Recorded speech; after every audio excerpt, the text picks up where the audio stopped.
Now, a group of Brexiteers have launched their proposals for a free trade agreement between the UK and EU, claiming it would produce the most advanced and liberalising conditions ever seen. The document, under the slogan "A Better Deal," sets out a range of proposals with the aim of reducing trade and regulatory barriers.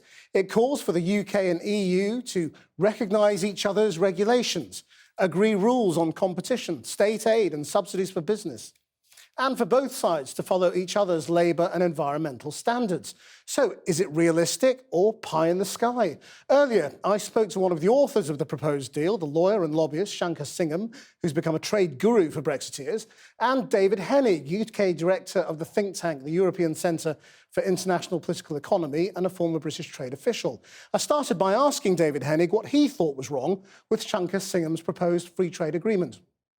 It takes lots of text that is good trade policy text, but it isn't in the way that we're going to negotiate an agreement. We need to find out what UK business wants, what the EU are prepared to accept, and create a win-win situation for both sides where we get some of what we want and, crucially, it works for UK business. But this suggests no tariffs, no problem with changing regulations when we want to. What would British business have a problem with?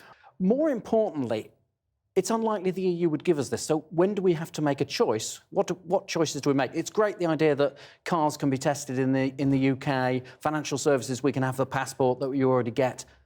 The EU has never given these to anybody. What's our choice? What would the European Union's approach be regarding the Northern Ireland border and this proposed agreement? I don't think there's enough here on the Northern Irish border. I think that they would say that, you know, the regulatory alignment is not, if we're not going to be in regulatory alignment, and there are going to be rules of origin to check that our goods are properly made in the UK, and we need to check that, they would say, you're not doing enough here to prevent the need for border infrastructure in Ireland. So what would you say is the overall contribution to publications like this one today, to the Brexit debate? It provides an idea for what could be in a trade agreement, but the big downside is it makes it all look like it's going to be easy. Isn't the whole point of leaving the EU that Britain goes its own way, does something radically different? This is the kind of agreement that gives us that possibility. We need to negotiate an agreement, and yeah, we have to make those choices. Are we going to make that choice to put up more barriers to our trade with the EU and to say have less barriers to trade with the US? Or are we going to say, no, it's really important that we keep really close trading relations with the EU, and if that comes at the cost of a US trade deal, then so be it. But that's the choice that we have to make.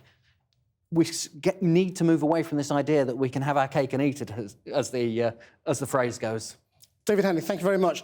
For now, Shanker Singham, you're a lawyer and a lobbyist.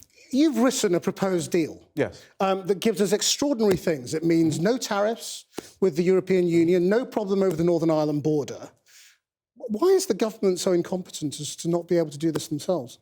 Well, first of all, I think there's two points I would make. First of all, we, again, are putting ideas on the table of what we think is an opening bid, what we think is the best possible deal that the UK could get for itself in the negotiations with the EU. But why do you think the government has failed massively to do the kind of thing you've done? Well, the point is that I think one of the problems has been that we've negotiated with ourselves before we've actually gone to the EU. So we've opened with something that's below our bottom line almost. Well, the EU has opened with something well above its bottom line. It does that with all of its negotiations. So even on the money, for example, the initial offer from the EU was way above what they felt they finally actually agreed.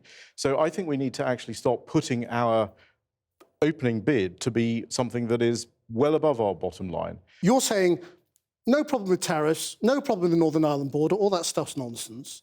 No problem with setting our own rules and regulations, because we can have regulatory equivalents. Right, so the point...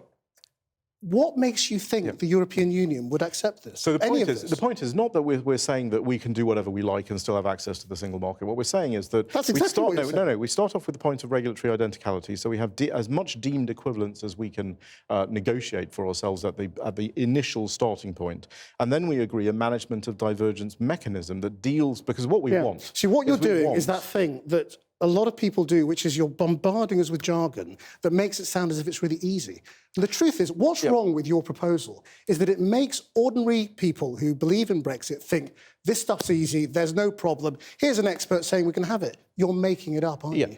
No, we're not making it up. We've based it on existing precedents, not only EU precedents, but things that have been discussed. It's just unicorns nonsense. It's not unicorns at all, because it's things that have been discussed in the WTO, the OECD. These are normal discussions in 21st century trade policy, dealing with the issues that affect 21st century trade policy. We're still going to need an agreement over the Northern Ireland border. The December agreement says there should be no physical infrastructure and no related checks. Now, we interpret that to mean no physical infrastructure and no related checks, i.e. no checks on the border. So right. So you think you can have drones? No, it's not about drones. Right. You push the checks back away from the border through inland clearance. You use trusted trader systems. You use what I'm saying is, this is all the stuff we've heard a lot of. Well, and no, because Ireland obviously we haven't. And the British government and the European Commission have all said it's not there yet. Not true, because the European Commission, Michel Barnier, said if we don't have a trade deal, then we will have to come up with alternative arrangements to ensure. Yeah, but he hasn't said this is possible. Well, what are the alternative arrangements? These are the only alternative arrangements short of an agreement. So you're sticking to that as a possibility. And not only that, all he right. also discussed between GB and Northern Ireland. He discussed what those alternative arrangements will be to make sure that border works properly in light of their proposal. After March the 29th, if we have a no-deal Brexit, food prices are going up, yes? If you're a supermarket and you are faced with this, what is your no-deal planning? Your no-deal planning is how can we source differently from other places in the event that we're facing these problems? You would be going in to DIT and you'd be demanding these things. Are prices going up? They may go up for a temporary period, yes. But I think there are ways of mitigating that. Shanker Singham, thank you very much indeed.